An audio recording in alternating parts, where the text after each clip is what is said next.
الرحيم الحمد لله رب العالمين والصلاة والسلام على رسول الله وعلى آله وصحبه أجمعين. Welcome back again to another iteration of a blessed Ihsan webinar in which we are hosting different guests as often as we can. If it ends up being several weeks in a row, then alhamdulillah, that's a wonderful string of pearls of time.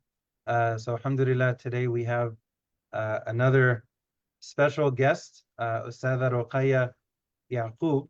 Before I get to her introduction and then hand over the mic to her, super briefly regarding Ihsan. Ihsan has been around since the mid-90s, since 1996.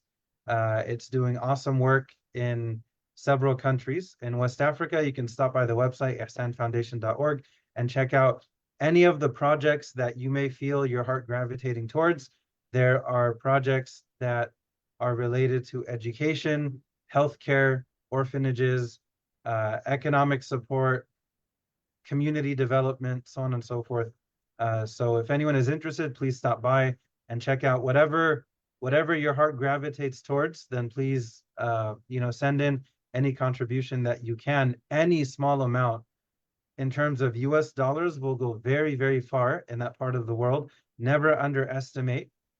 It's a very Quranic and prophetic concept. Never underestimate any good deed. Never underestimate any contribution, any donation. If someone, sometimes after Jum'ah, there might be a kid that comes and they have a $1 bill and they put it in the box, and subhanAllah, it goes very far in that part of the world. So please check out the website, see which of the projects, perhaps many, pull on your heartstrings, lean into it, and send in any support that you can. Anyone who does so, may Allah bless you and send you 1,000 times more in return. I mean, in terms of our guest for today, Ustada Rukayat is an award-winning children's author, educator, publisher, trainer, consultant, and school climate coach.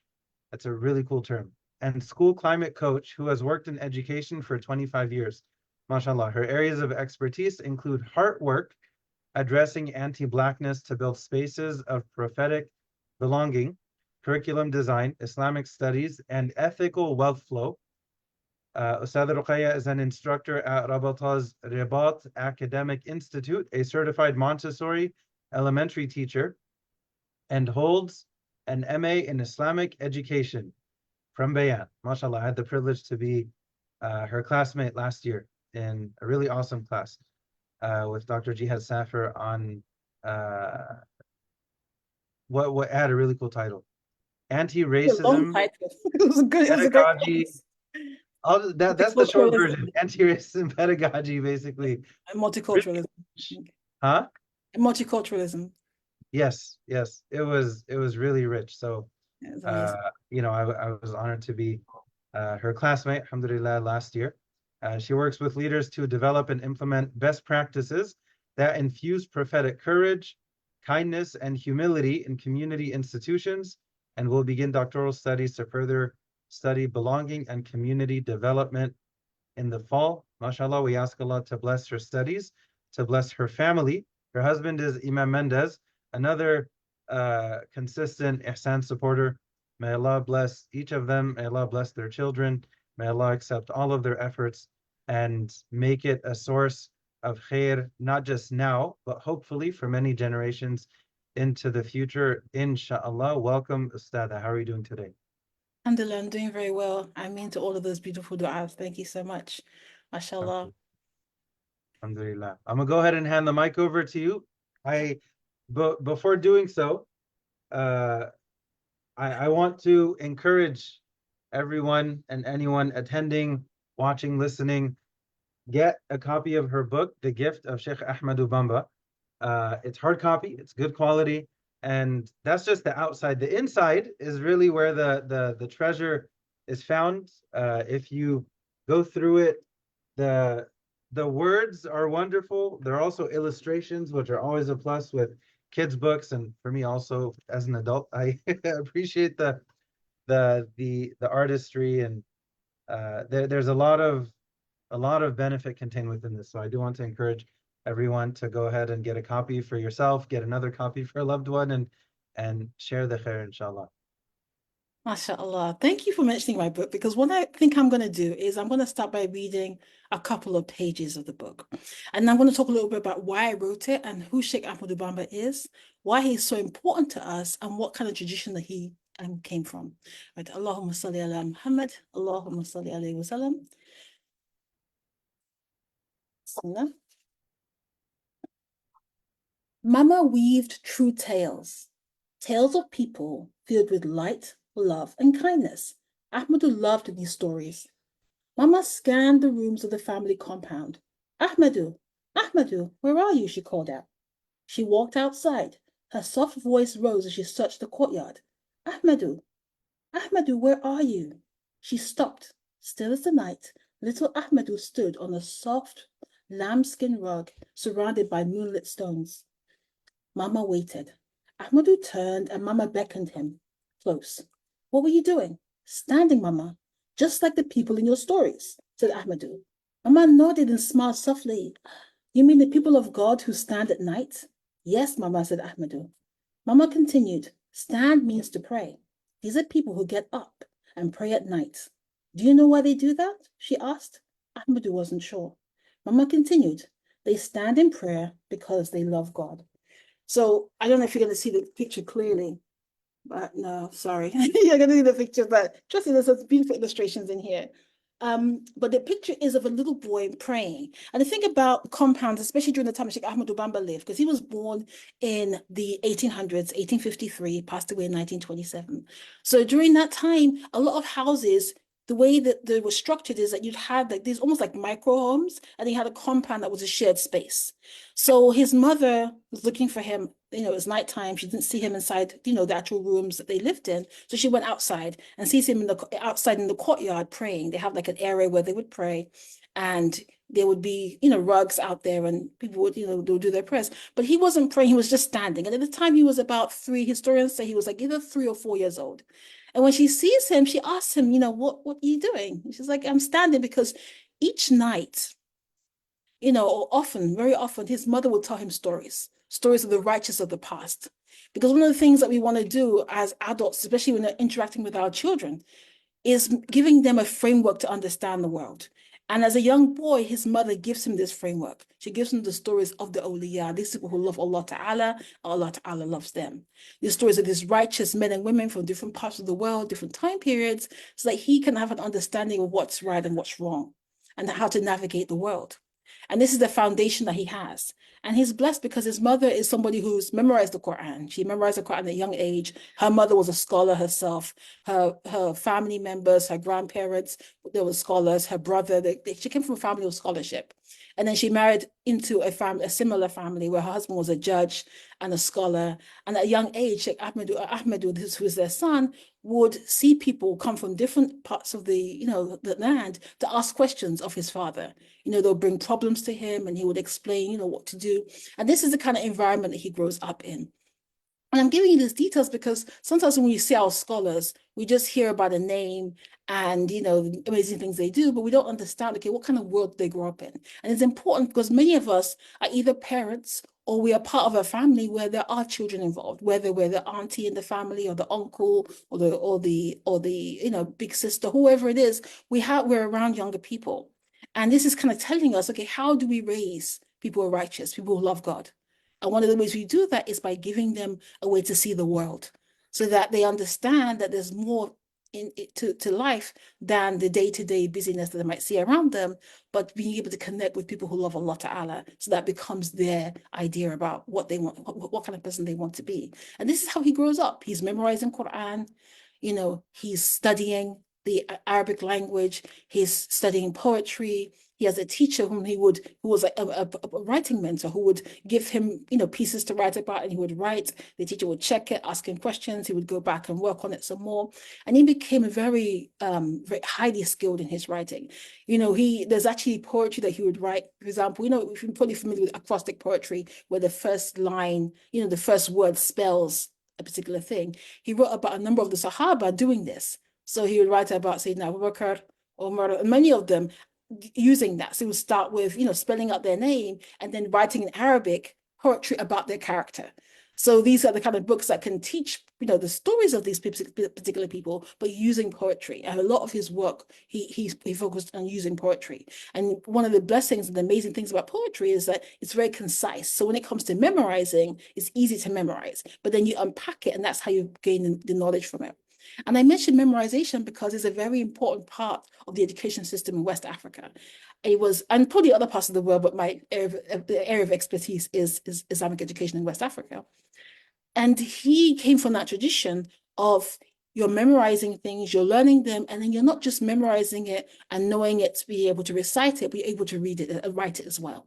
And it's important to note this because many of us who are listening are based in America, and we know that Muslims were brought to the Americas during the human trafficking that fed chattel slavery in this country, which was a horrific system of creating wealth that created a huge amount of wealth for America in its early years. And some of the people who were brought were Muslims. And because the education system was memorization as well as writing, because they had a system of using the wood and the board, the low for writing and memorizing, many who came here who were Muslim, who had that training, could actually write parts of the Quran or write parts of fiqh books or write poetry that they had memorized, as children or as teenagers or as young adults who were studying. And because of that, they were able to preserve parts of their faith, aspects of their faith because of this particular system, and able to write it down. And you actually have at the University of Georgia, one of the libraries there's a copy of a book by Bilali Muhammad, which was written, he was brought into the Americas in the 1700s. So it was written in the either late 1700s or early 1800s. But when they were studying the ink and the paper and trying to gauge the history of this, they recognized that he most likely wrote this about 30 years after he studied this information. And anyone who studied the history of enslavement in this country, you know that it was a system where people didn't have a lot of luxury, free time to be able to sit and write and compose books. And yet we have collections, either of manuscripts or actual books that were written by enslaved people who were trained in this education system where the emphasis was on, first of all, memorizing the Quran and then a mastery of the Arabic language. And then when you master the Arabic language, you can then use the Arabic for writing your own language. And people would write books, in Wolof, in Fulani, in Yoruba, in different, West African languages. And I know this happens in other parts of the world. So when I mention certain areas, it's not to exclude any others. It's just the areas that I've done most of my research in. Because I remember going to a school in Minnesota and I was talking about the low, and I brought mine out. And then the teacher, she actually was Somali. She's like, when we were children, we memorized Quran with this too. And I realized that it's something that, alhamdulillah, has been kept alive. The tradition of writing and memorizing has been kept alive. And I mention these things because when we understand, the education system that has produced amazing men and women is something that we can take the best of, inshallah, in our communities, in our societies, in our Islamic schools. And so one of the things I really wanted to mention about Sheikh Ahmadu Bamba is he lived during the time of colonization. So when he was a boy, the French were just kind of making the incursions into mainland Senegal, but what is now called Senegal. But by the time he's, in his teen years, they are basically taking over the land. And his story is a lesson of what are some ways one can deal with having people who are not just foreigners in the land, because it's more than that, but foreigners who want to dominate that land, who want to take that land for the people who live there and mistreat people and impose taxes and impose their own education system that kind of severs people from their culture and their history and their people. It's like, how do you negotiate that kind of situation? What do you do? And different scholars, we have a number of different scholars who address this in different ways. But I'm going to focus on Sheikh Ahmadu Bamba. But one of the things that he did focus on education, because he understood that the education that one has dictates how they see the world. So if you're in an education system where you're taught that you have no place, you don't see yourself in the education system, you only are learning about other people, other parts of the world, the message you're getting subconsciously is like, you don't actually mean anything in society. You haven't contributed anything. You don't mean anything. You have no importance. The people who are important are the people we're learning about, whether it is Newton or Einstein or whoever it is that we're learning about. Whereas when you have a education system where you're learning the greatness of your own tradition, your own family, your own people, your own faith, as well as the human family, you have a more balanced idea of who you are and who the rest of the world is. So he focuses on this. And he even says to people like, when it comes to Quran memorization, mashallah, there's so many places that you can memorize Quran.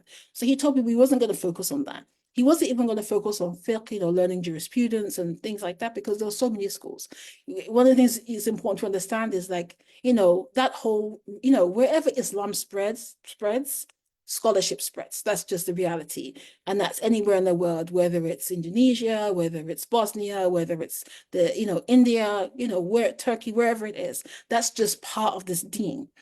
So when we look at Islam spreading, in sub-Saharan Africa, scholarship spreading too. Most people, have gained a mastery of it. They're opening up their schools, they're spreading knowledge, they're creating spaces where people can learn, they can learn how to love this faith, they can learn, just how to be the best version of themselves. And so because of that, there were a number of different schools, but he wanted to focus on the aspect of purifying the heart, on tazkiyah, on really understanding, okay, what are some of the diseases of the heart that we have? How do we purify them? Because the people can control you using fear, right? But when one works on a person's heart, it's harder to do that because you're harder to control. If your only love is for this deen, is for the Prophet ﷺ, is for your Lord and for the goodness that you've been taught in your faith, you're not going to be bribed with this position or that position. As the French may come in and say, okay, you know what, we're going to put certain people in charge. But if you have a very good sense of who you are, what your faith is, what the parameters are, you can reject this and say, no, I'm not going to be part of it. And that's the thing with Sheikh Ahmadu Bamba. He didn't actually go to battle against the French, but he didn't acquiesce to them either. He created his own communities, learning communities. So he had his students like where he studied with. And there's an interesting story. I actually mentioned it in the book here. And I wrote this book specifically using children's language. I actually checked. So I'm a teacher by training. So I actually went through the what you call like the lexile, of the sentences to see, can a fourth reader read this without help? And of course, there are a few vocabulary words, but for the most part, an 8 or 9-year-old who loves reading can actually easily read this book and understand it. And I wanted to do that because there's so many beautiful lessons in our deen that our children miss in the books that they have access to, because either we think, oh, they're not ready for that concept. They can't really understand colonization. They can't really understand spiritual struggle and growth. But the reality is our children generally are extremely intelligent. Allah Ta'ala has blessed them with, there's a fitra, and there's just this capacity to understand and to know and to be able to benefit from knowledge. But when we dumb things down, we don't, our children get to miss out. So I wanted to write in a way that was very clear, where they were getting lessons, but it was in a language that they could read and understand. That way they can enjoy it. Because imagine reading something and you can't really pronounce the words. You don't really know what's being said. You're kind of reading it because you know how to read the language, but you're not fully understanding it. And I wanted them to really enjoy the story and to get lessons from it, to think, okay, when I'm in a difficult situation, what are some things I can do? When I'm dealing with somebody who's acting as a bully, what are some ways I can battle this, without necessarily going to blows with battling. So this, so to go back to what I was saying about this, the story is like, he is, so he starts these schools. And one of the first schools that he starts is actually his father's school, because his father was the Qadi of the region that he lived in. He was a consummate scholar, and he was established as the judge. And Sheikh Ahmadu Bamba wasn't very comfortable with this, because he knows that when there's proximity to power, it can be corrupting, right? So he would leave little hints for his father. So he has a great deal of respect. That's part of his culture. It's respectful to his father, but it also, wants to be in integrity when it comes to how he feels about things. So sometimes he would leave little messages for his father and little like ayat or hadith, just to remind him about the problems with being close to political authority. And one of the things his father said to him is, the king wants to have a Muslim judge, and I want to be there to be of benefit to people. So that was his intention, was to be of benefit and not just to be there in order to gain wealth. So, as mentioned in the book, the story goes that when Sheikh Ahmadu Bamba is about 30 years old. His father passes away, rahimahullah. And when this happens, he is then, in charge of the school. So one of his fathers, one of the elders of this community come to him and say, you know what, let's go introduce you, let's formally introduce you to the king. So you can then be the judge, just like your father was.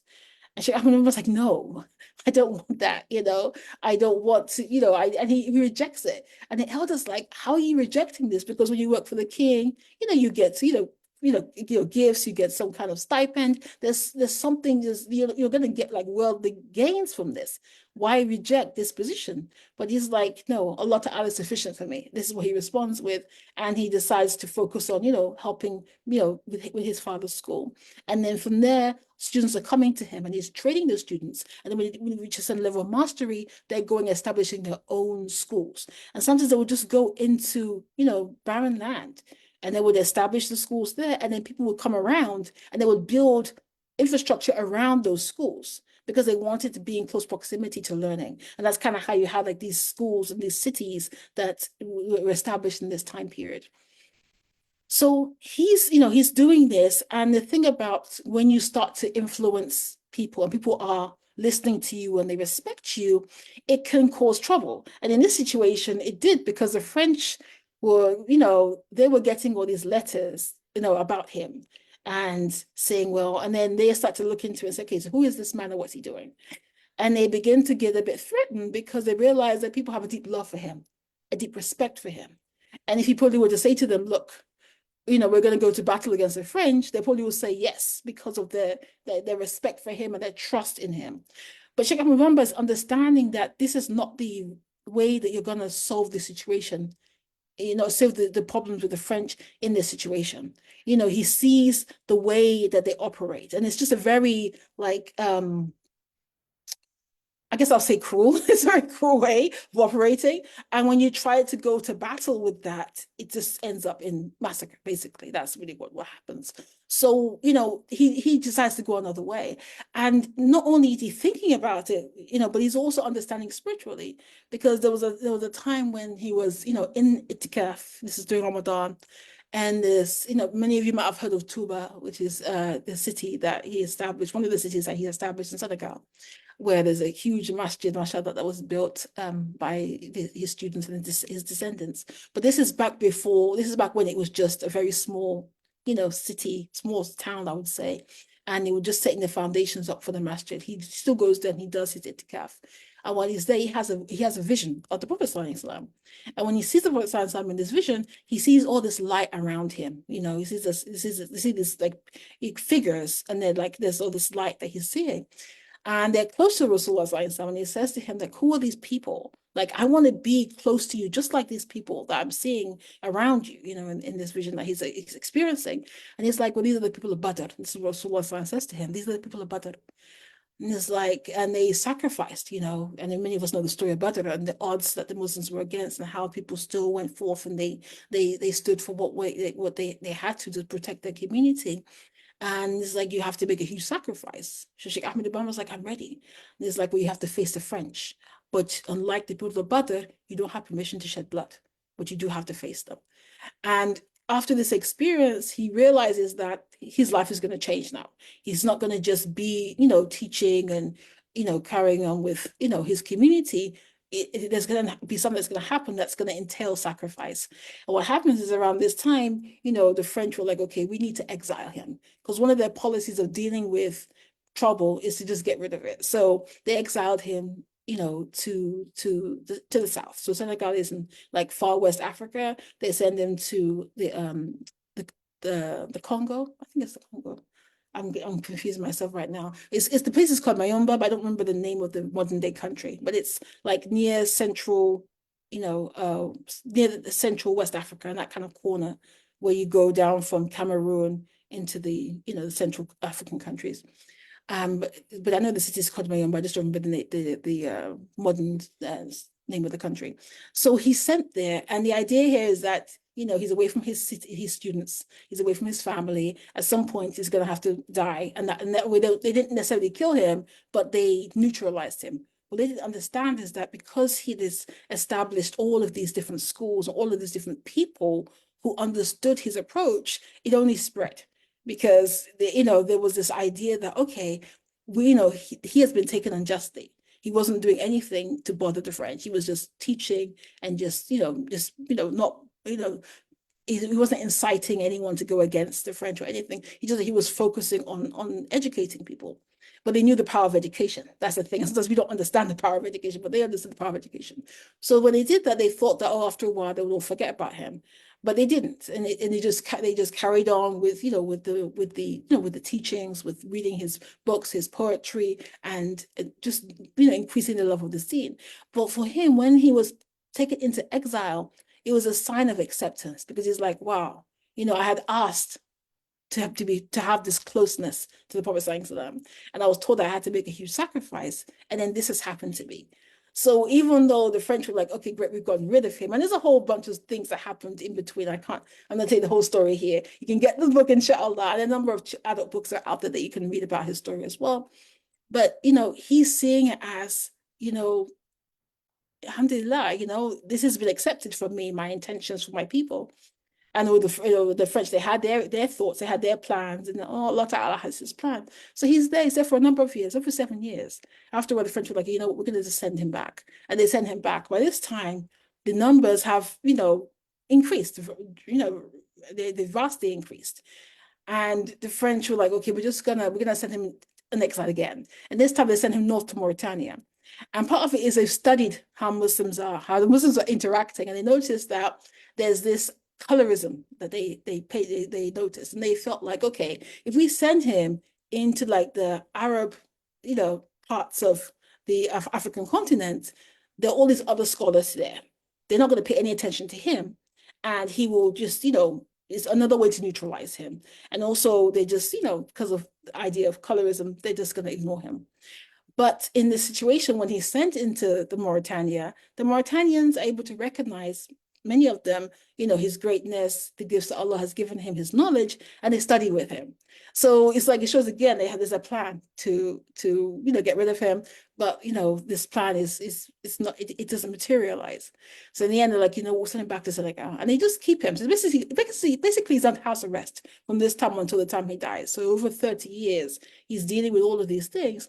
But at no point does he, give in to them or give up on what the work that he's doing. So one of the things that he's teaching us in the story is this perseverance, this idea of, like one of my teachers, this is Dr. Asit Hamra Bray, she was telling us about like sabr is like, it's almost, another definition could be grit or perseverance, where one keeps going and working for what is right, even with the difficulties, even with the challenges, with a joyful heart. It's like, just like that idea of just you keep going. And this is something that we learned from him, is like through our difficulties, through our challenges, because in the end, the French are like, there's nothing we can do. We can't scare him. We can't bribe him. We can't do anything. And it's important for us to kind of understand, like, how do people think when they are, intent on dominating another group or another people? What are their tactics? And how do you then, understanding what that is, how are you supposed to be? So when we talk about the gift, Sheikh Ahmadu Bamba, it really is a gift of love of this deen, seeking knowledge of the deen, engaging in worship, and engaging in establishing your own independence to whatever extent you can. And that could be, within your own home, or within your own city, or your own institutions that you're setting up that people can benefit from, that aren't controlled by people who don't respect you, who don't even see your humanity at times. And, this is one of the reasons why I think his story is so important. But like I said, he comes from a tradition that spans, 1,000 years at least, in so many different regions of the African continent, as well as around the world. The idea of scholarship is a global. And I was going to mention, there was a particular scholar who, some of you might have heard of her, Sheikh Nana Asma'u. She lived, prior to him. So by the time she passed away, Sheikh Ahmadu Bamba was a little boy. So you think about it, she's from a whole other region, talking about northern Nigeria, Niger, Cameroon, that area, whereas he's from the other end. And there's all of this scholarship all the way in between, male and female. And what I've seen in these situations, that it's scholarly families. Usually there's the mother, as the father, as the grandmother, the grandparents, the children, the aunties, the uncles. It isn't just one person in pursuit of knowledge, but it's families that are dedicated to this endeavor. And I could open up to anything else you might want to talk about or ask, inshallah. Jazakumullahu khair. This is the tip of the iceberg for sure. Is there, I'm sure there are many, but is there any like specific gem of a story from this book or from the life of Sheikh Ahmadu Bamba that you might want to share or shed some light on? If there's like a specific snippet or incident. You know what? I'm going to share something. Um, Actually, there's a couple of things I'm going to share. One is a poem that Sheikh Ahmad Bamba wrote when he was about 14 years old, 15 years old. This is when his mother passed away. Actually, he probably was younger than that. It's probably more like 13 when his mother passed away, right? And like I said, mashallah, she was a Hafiz of Quran. She trained a number of boys and girls in memorizing Quran before she passed away. Mm, And, you know, as you can imagine, there's grief because you're losing a parent is something that's very difficult to describe. And even at this young age, he's understanding the power of channeling that into prayer, into art, into poetry and into dua, because this is a poem, but it's also a dua. And I actually reworded it for children because the actual, the regular translations are pretty different. And then you've got it in Arabic that he initially wrote it in. It's called Sindidi. So I'm going to read the paragraph before it and then read the poem, inshallah, because I wanted to share that. Because I really want for our children to be exposed to our tradition and also to us too, because sometimes we hear about scholars that are not as well known, for example, West African or East African or South African scholars. We don't know, okay, what did they write about? What was the ethos? What did they care about? What were their circumstances? So I wanted for them to know, okay, this is something that he wrote. And he wrote it as a prayer, and as a way of helping himself with dealing with his sadness. mhm, In Salem, sadness spread. Mama had fallen ill, and after 3 days, she passed away. She was deeply loved by many, especially Ahmadu. His heart was full of sadness, and it opened like the rainy season sky. Allahumma salli ala Muhammad. Ahmadu wrote a 50-line poem called Sindidi as a prayer for her. Here are a few lines. Dear God, keep me safe. Keep my mother safe. Protect all people who love you. Dear God, forgive me. Forgive my mother. Cover our mistakes with your loving kindness. Give us your generous love. Protect us from anything and everything that's scary. Dear God, erase every mistake we have ever made. Show my mother your great kindness and love. She only has you, and you are truly kind and loving. Allahumma salli ala Muhammad. So these are just 3 lines of a 50-line poem. And you think mm, about it, when he wrote his poetry, it was always rhyming. He used, you know, um, his knowledge of Arabic was such that he would use words that sometimes he weren't even familiar with because they had become obscure in some parts of the world. And mhm, he was able to use it because if you think about poetry, you're trying to keep the meter, you're keeping the rhyme, you're keeping the meaning, you're trying to use words that as you're trying to make things as concise as possible. So it's a skill. And if you think about at that age of, just a teen, in the early teens, mm, taking one's, experiences and turning it into poetry and being able to write this 50-line poem. And as you can see, yeah, it's written for, I wrote this for children. I took the words, and tried to put in a language that would make sense to a child who's reading it, trying to understand, what the Sheikh is trying to say. The actual poem itself, it's a lot more, nuanced and, the language is a lot more complicated. So that's one of the things I wanted to share from his story. And I think one of the things why it resonates with me so much is he's dealing with a challenge, i.e. passing away of his mother, but this is a very practical lesson that we can learn for dealing with grief as well. So that's why I mm, wanted to share that particular incident, Sean. mhm. SubhanAllah. This is again, this book is there's a lot of um, beauty in the book on many levels. So this is I don't know if it's blurred or not, but there's this beautiful blue um, background. It looks like rain. Is that Yes, what yes, I had asked the artist to do that because the okay, idea is, rain, sadness, crying, but also tears. bringing, the earth back to life, Mhm, one of the functions of the rain. mm, Yeah, and tears. SubhanAllah. SubhanAllah. That metaphor is is very powerful. The like when the Prophet ﷺ, when he shed tears when his son Ibrahim passed away, he described the shedding of those tears as a type of mercy. And what's interesting is rain is also referred to as mercy in the Quran. So they're the like the micro drops, right, from the eyes of a person coming So, from their heart, but then on a more macro level, there's the literal rain coming from the sky, but then there's also nourishment that comes from that rain, right? It can bring the soil to life. It can bring in a way that grief, I guess, if we go with that metaphor, can bring life in certain ways to certain things. So it's wow. the artistry is mashallah is very professionally done. It's also interesting how there seems to be this consistent um, value of poetry in West Africa, especially in connection with praising the Prophet ﷺ.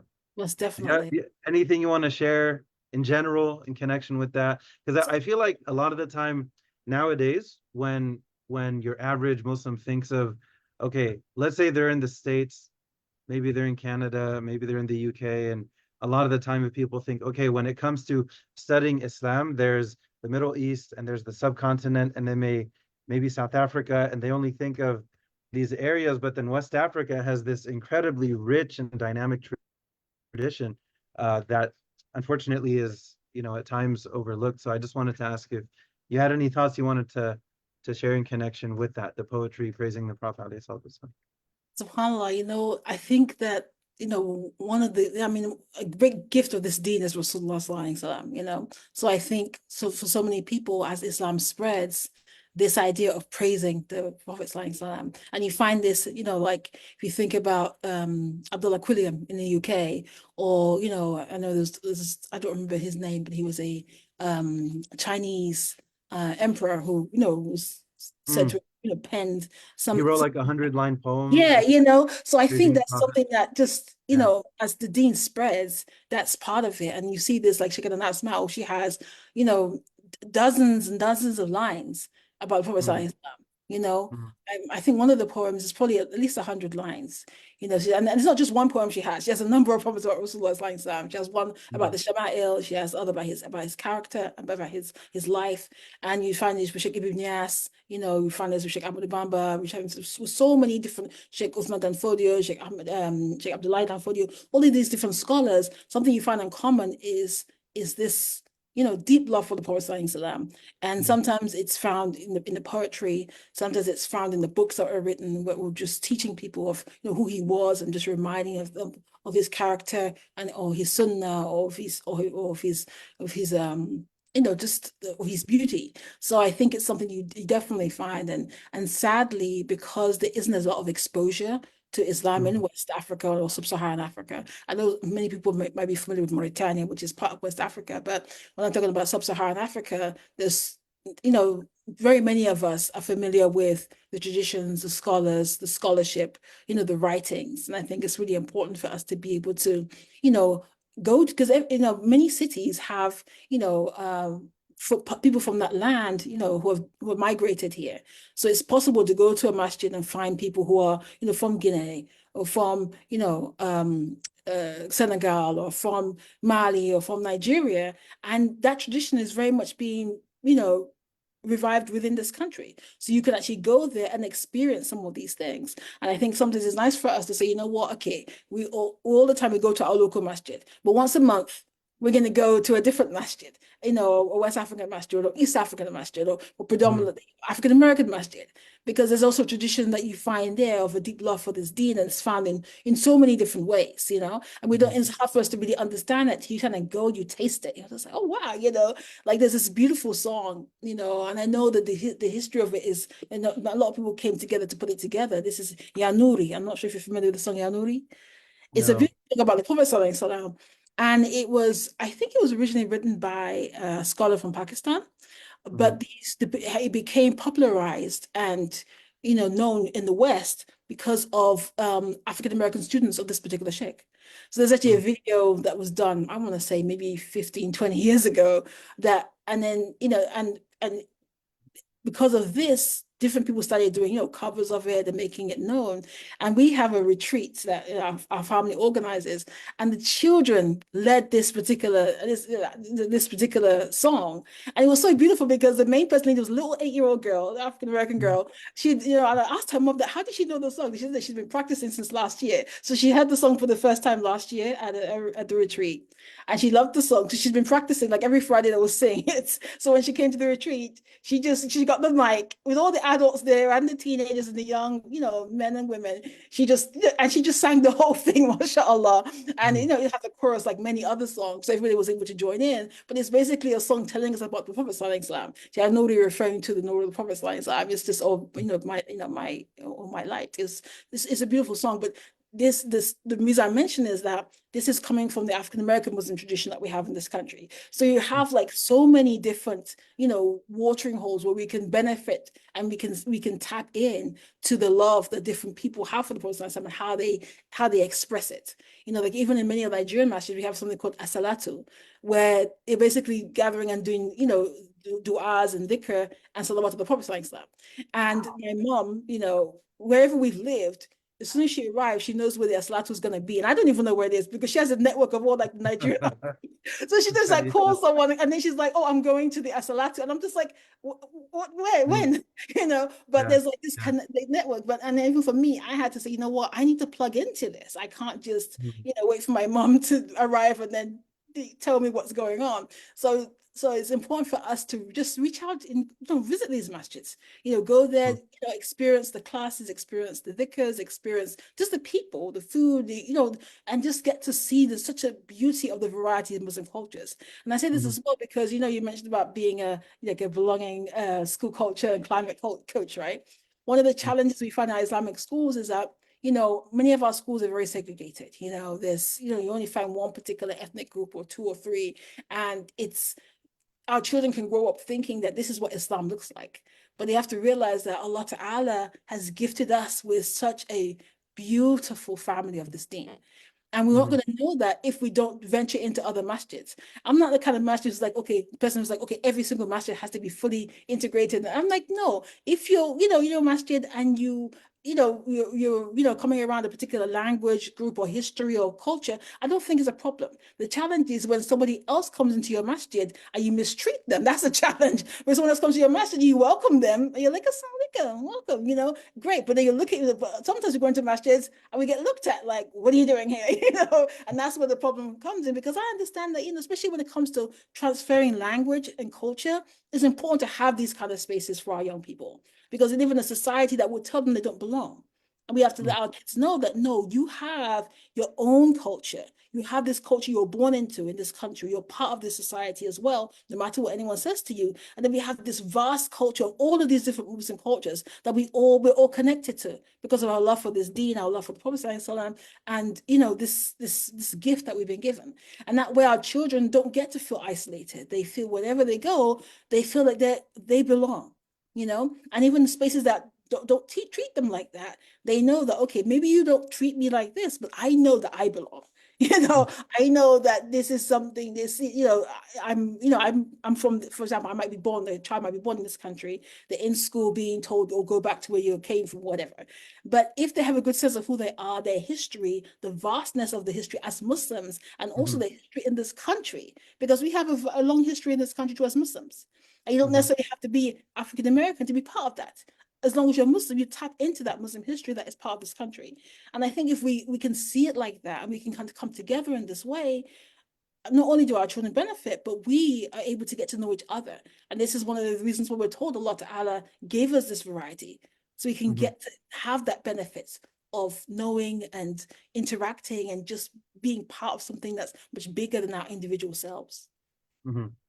Yeah, that diversity should be uh celebrated, appreciated, and it should be interacted with as a blessing. That's how it should be dealt with. What you mentioned is very unfortunate. If somebody happens to go into the quote unquote wrong masjid, like what do you mean the wrong masjid? Don't like are we not saying la ilaha illallah? Are we not, loving and appreciating and praising the Prophet when we all pray? You know, do we not have so much in common as people, as Muslims? Yeah. And if there are different languages, different cultures, different subcultures, that's fine. It only becomes an issue if someone starts to look down on someone Yeah, as the quote unquote other, right? So exactly.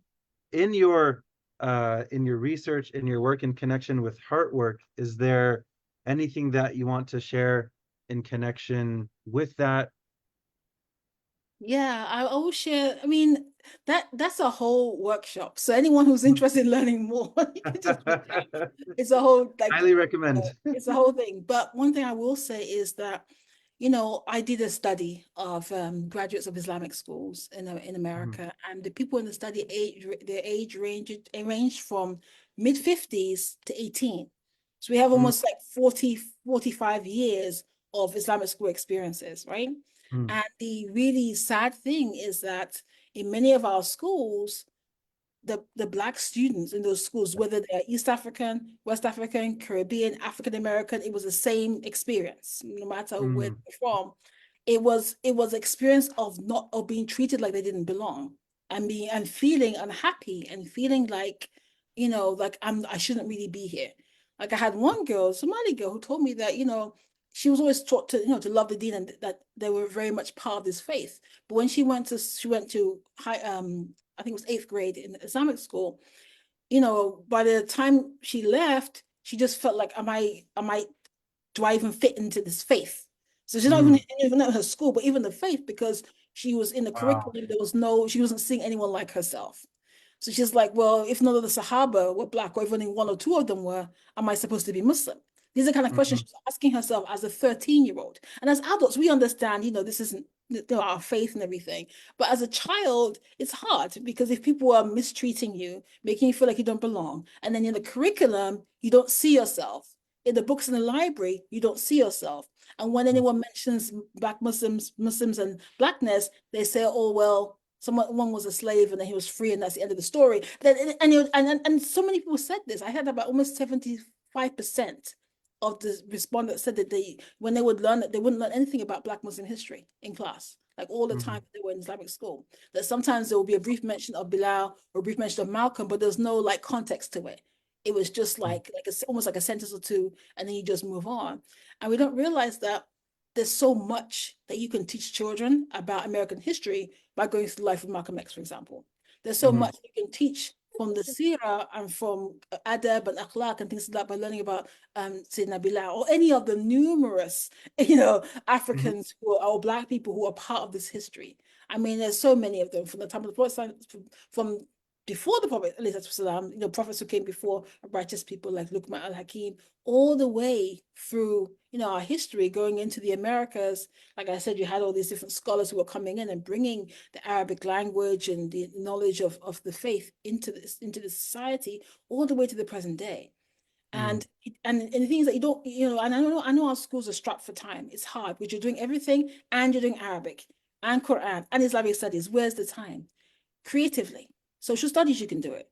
yeah. ELA, you can do it. If you're teaching about Mhm, nouns or verbs, it doesn't matter if the story is about Sheikh Ahmadu Bamba or Sheikh Anana Asma'u mhm, or, Imam Suyuti or whoever it is. It could be about any of our greats, because that way they're learning about themselves as Muslims, but also they're learning whatever the standards are asking for. So there's just so many creative ways of addressing this that, whether people are homeschooling or they're in public or private schools, it could be after school, it could be in the classroom, that we can do as parents. And part of it is bringing picture books into our house. Or for our older children, it could be books that tell the stories of, blackness. And I focus on it specifically because sadly, we live in a society that anti-blackness is deeply embedded. mhm, And the reason it's deeply embedded is that it was the excuse that was used in justifying the enslavement of Africans. Because yeah. it's very hard to, just because the way enslavement happened, it wasn't just like, okay, there was a battle between two people, and one was, enslaved the other, and this happened in a particular context, and it's being done according to Islamic rules. It wasn't like that at all. And many of you know the history of enslavement in this country. It was very violent, and it was Mhm, very, it was horrific. And so it's important for us to understand that with this story, there's so much. So for us living in a society that has this anti-blackness, we have to really double up on understanding what does this faith teach, so that we don't get caught up in the anti-blackness that exists in the society and sometimes exists in some of our cultures. Sadly, Mm, it exists in some of our cultures. And is it part of the deen? Of course it isn't. Well, we're human beings. And human beings, we are susceptible to the nafs and to wanting to be better than the other, and wanting to look for reasons to look down on another group. So we mm, have to just be real about ourselves. And it's not a case of this is an identity. Even if a person has anti-black ideas, that isn't their identity. That's just a part of what they have learned from society, you know, and it's something that you can leave behind. Just like if you're holding some baggage, you can just put it down. You can say, you know what, I recognize that this is a real, it's like this myth I have about black people being lazy or being unintelligent or being without history or whatever it is, whatever that concept is. I can say, you know what, I need to go, I have to be curious. I have to go read. I have to go talk to people. I have to go to interact with with Black Muslims or anybody that I have this stereotype about, so that I can correct my understanding. It doesn't mhm, mean that I am as a bad person, or I can, you know, because sometimes we are so caught up in the idea that, well, I'm a good person. How could I have these? How could you say anything negative about me? Person could mhm, be a good person, but also have ideas that hurt other people. mhm, And the thing about those ideas, we just have to divest from them. You know, I think about the story of Sayyidina Bilal and Sayyidina Abu Dhar. The greatness of this Sahabi is that when he was corrected about his behavior, he he went and fixed it immediately. He didn't start giving excuses. He didn't start saying, "Well, that's not really what I meant," and you know, I'm a great person. He was a great person. He acted because of his greatness. You know, and these are mhm, things that we have to, you have that humility and that courage. And I talk about courageous classrooms. It's difficult to go against the grain. You know, if you mhm, live in a society that tells you a certain story, even for Muslims, we're given a certain story about who Muslims are. For those people in society that are able to transcend that and really embrace their Muslim neighbors, or even embrace the faith themselves, it's a huge jump. It takes courage. And that's why we need that, you know, within our communities, in our masjids, in our schools, wherever we are, we need to have that, you know, we need to tap into that prophetic courage, so we can say, you know what, this isn't right, you know, and we need to align ourselves with the example that Rasulullah Sallallahu Alaihi Wasallam gave us. that's awesome. Yeah, 100%. And I think it's really important for um, Muslim communities to take advantage of the the heart work workshop. Is that the phrase? Is that the right way to refer to it? They should Well, take advantage. They should yes. bring you in. Listen, because when it comes to like Muslims need to reflect very deeply and realize that the the the roots of racism go back to Iblis himself. قال أنا خير منه Yeah, خلقتني من نار وخلقته من طين. yeah. When he was commanded, Iblis, the devil, Satan, when he was commanded to bow to Adam, it's mentioned several times in the Quran. How does he respond? I'm better than him. I was created from fire, he was created from clay. So he focused on different materials, he focused on um, differences externally. And so if there's any Muslim, struggling with the illness of racism, then it would be very good to seek a cure for um, Uh, that, both so prevention yes, and cure, right? yeah, That there's so that's what education does. If yeah, someone is ignorant, then it becomes a cure. And um, if if they already know a couple things, but then they enhance that, then it's bolstering the protection and fortifying their hereafter. How can someone, you know, justify in their minds having racism and iman simultaneously within them? yeah. It's not possible. And I think part of it is a lot of people unconsciously committed to either racism or anti-blackness. It's a Mm-hmm. subconscious thing, you know? Mm-hmm. That's why it's kind of hard for people sometimes to even address it, because they're like, well, I'm not racist. I'm not anti-black. I don't, you know, but they don't understand that it's something that you can be part of without having that intention to hurt other Mm-hmm. people, without that intention to look down on people. Mm-hmm. It's just so deeply embedded into our society. mm, And if you think about it, once this excuse was given, okay, these people aren't really human, therefore we can enslave them. There was a commitment made, and then everything else kind of was supporting that original commitment. So what would have been mm, better is just to say, you know what, we made a mistake. We shouldn't have done this. This is wrong. And it's kind mm, of like a reconciliation thing. America never really went through that. If you think mm, about it, the Nazis went through that. In South Africa, they had this whole reconciliation and justice committees where people had a chance to kind of really, you know, grapple with those ideas and those mistakes. Well, because America never really went through that, and I think for many people, there's the idea that this is wrong. But mm, if it's not really addressed, it's just like this yeah. elephant in the room, and this is what is becoming in the Muslim community. And we have to be brave enough to say, you know what, we're going to talk about these things, and it doesn't Mm, have to be a harsh conversation. It just has to mm, be a real conversation where we have compassion for each other and we say, you know what, let's address these issues. Because if we can address that and move forward, subhanAllah, imagine what we could do as a community if we mm, could really be just in this area. We're really inviting goodness and justice and rahmah into our lives. If we mm. keep on, perpetuating this injustice, subhanAllah, may Allah help us. I mean, I mean, and I will say that having popped into Masjid al-Islam in Atlanta, I was welcomed with warmth and love and kindness. More recently, Masjid Farouk in Chicago. Imam Osman, who's originally from West Africa, helped to facilitate that. Last time I was in uh, Chicago, we coordinated something. The community was very warm and welcoming, and Yeah. and it was a very beautiful experience. So highly recommend. 10 out of 10. No, I SubhanAllah. agree. Because when I first came to this country, the first masjid I went to was an African American masjid, masjid in Brooklyn, New York. And I Mhm. came in there and they were like, the sisters were like, Assalamu alaikum. They gave me hugs. And I was like, what is this? Because in England, that does not, and maybe me it's different now, but back when I was a younger person, that does not happen. You go in the Mhm. mosque, if they let you in, if there's a women's area SubhanAllah. and you pray and you go SubhanAllah. home, So I was just like, why are they hugging me? But it was subhanAllah, it was so welcoming. And even though I wasn't part of the community, I was just a Brit visiting America for a couple of weeks, I very much felt at home at that masjid. And ever since I felt that, Mhm. and that's why I think sometimes people think, oh, well, it's African American masjid. Can I really go there? Go there. Mm. Inshallah, you have a Yeah, great experience, inshallah. yeah.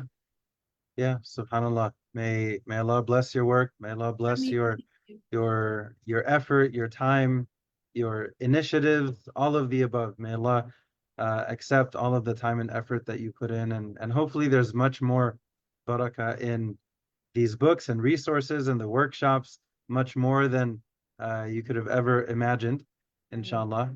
thank you. Uh, my understanding is generally speaking in West Africa when it comes to like communal, because the men will lead the congregational prayers, I know but where this is women, going. the women they lead the congregational dua. So if you could wrap this up, it could be short and sweet. I, Anything that comes to mind. all right, inshallah. One thing I will say is that there is a lesson plan that I had shared with Sheikh Bilal. So if anybody is interested, if you contact him, it's a free lesson plan that's a gift for anyone who listened to this or benefited from it. It goes with the book itself. So, but you can use it without the book. But it's better to have the book with it. Inshallah, you can contact him for that. And then inshallah I'll end with the dua. Allahumma salli ala Muhammad, Allahumma salli alayhi wa sallam. Ya Allah, bless all of the people who listen to this talk. Bless and guide us and protect us. Cause us to be able to be people who have courage, people who are courageous, people who seek to follow the example of the blessed Prophet Sallallahu Alaihi Wasallam, people who want to create spaces of deep belonging and love and trust and kindness, and bless us with this intention to manifest this intention in our lifetimes. Ameen. Allahumma salli ala Muhammad, Allahumma salli alayhi wasallam. So jazakumullah khair. Jazakumullah khair for the time. Jazakumullah khair for the words of wisdom. Again, light legacy books. Get yourself a copy or two. One can be for you. One can be for a friend or a family member. I'm fortunate to have this treasure at home, alhamdulillah, and I'm thankful. I know there's also the coloring book, and so keep going. May Allah give you tawfiq. May Allah accept all of your efforts. Ameen. Jazakumullah khair. Salam to your husband and to your children. May Allah bless all of you, and hope Ameen. Thank we'll you. we'll work together again in the future soon, inshallah. Jazakumullah khair. That's what bless the work that you're doing and the work that Ihsan Foundation is doing. I mean, Jazakumullah khair. Jazakumullah khair. Okay, assalamu alaikum. wa alaikum assalam.